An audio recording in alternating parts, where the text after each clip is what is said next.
Good afternoon, ladies. My name is Ayurveda Oshibanja, and today I will talk to you about universal health care and why it should be provided for all U.S. citizens. Here I have a picture of Bernie Sanders, one of the candidates for the 2016 presidential election. He was one one of the main advocates for universal health care, and my speech is really built on a lot of his policies and why he felt that U.S. Should have a universal health care. Is health care a right or a privilege? Universal health care defined is it provides health care and financial protection for all citizens in the country. It's a system that takes many years to prepare, but it is not a mission impossible. U.S. should adopt universal health care because compared to other countries, we rank last. U.S. healthcare expenses is the highest, but results and statistics is still the poorest. And lastly, it will create a healthier and a sustainable country. Today, 46 million people have no health insurance, and even more are underinsured with high deductibles and co-payments. Spoken from Senator Bernie himself in the Huffington Post. Have you ever wondered, what is this debate about? Why are we currently battling this whole universal health care while other countries are practicing it and already have years of experience in it? Why and how other countries are able to do this and U.S. is still reluctant to adopt this is beyond me. Universal health care has been adopted by countries such as France, Ireland, Sweden, Japan, Canada, and so many more. In Japan, medical fees above a certain ceiling, calculated depending on income and age, are paid in full by the government. Fees are waived for uninsured people on low incomes to receive government support.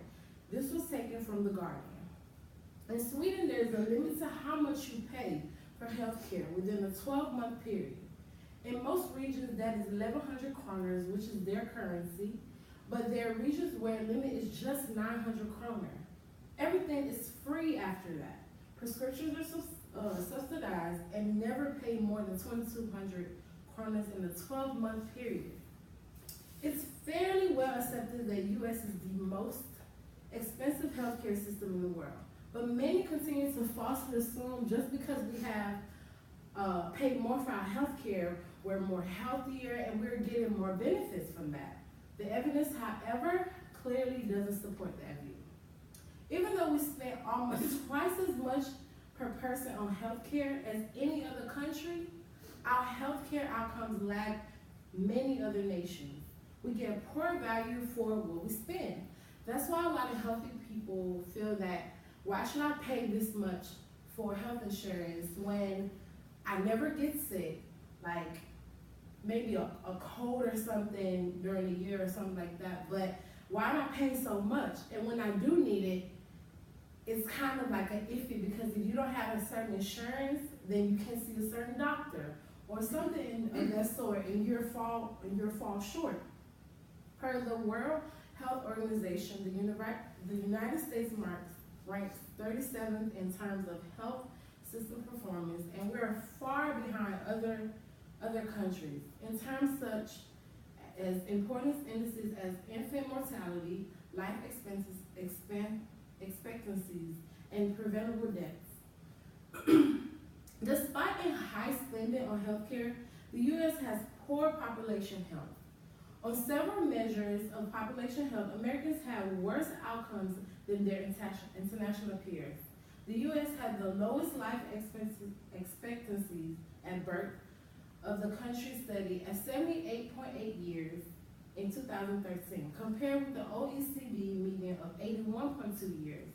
Additionally, the U.S. had the highest infant mortality rate among the countries studied at 6.1 deaths per 1,000 lived births in 2011. The rate in OECD median country was 3.5 deaths, taken from the Commonwealth Fund. Many people are against the Affordable Care Act, which was, quote, the Obamacare. Certainly it's not perfect, but it's a start to fix a very big problem in the country. Our current private health insurance system is the most costly, wasteful, complicated, and bureaucratic in the world. Its function is not to provide quality health care for all, but to make huge profits for those who own the companies. One of the reasons that Barack Obama was elected president, most Americans believe that all of us should have health care coverage and that nobody should be left out in the system. The real debate is how to accomplish that goal in an affordable and sustainable way. Many countries that are practicing it now have found a way to, of course they have pros and cons, but they have found a way to provide it for the majority. So no one is left out. I have friends in Canada now who say that when he goes to the doctor, they don't have, the first thing they're worried about is not money. It's not, oh, I won't be treated because, oh, I don't have so-and-so. I won't be seen because, oh, this doctor doesn't take my insurance. Like, that's the last thing on their mind. And I feel like if we're able to come to the mindset of, oh, okay, let's treat first, which should be the main priority, and then worry about money later, or at least try to give a better way for people to pay and not have such high deductibles and co-payments, it will really go a long way for the country. If the country adopts universal health care ethics, such as duty to heal first as a priority, this system, if properly structured and planned, can be beneficial for the majority. In conclusion, getting our nation healthy will create better resilience. Other countries have adopted this policy, and if we adopt a system, we could use their system as an example and perfect it. Moving toward a nation health insurance program which provides cost-effective, universal, comprehensive, and quality health care for all would not be easy, especially with the powerful interests of insurance companies, drug companies, and medical equipment. But at the end of the day, as difficult as it may seem, the fight for national health care program will prevail. Like the civil rights movement, the struggle for women's rights, and other grassroots efforts, justice in this country is often delayed, but it will not be denied. This was a quote from, once again, Bernie Sanders, who was a big advocate for universal health care. He firmly believed that this is what we need in the country. Other things can be put aside or at least monitored, but this is something that people really need. Thank you all for listening.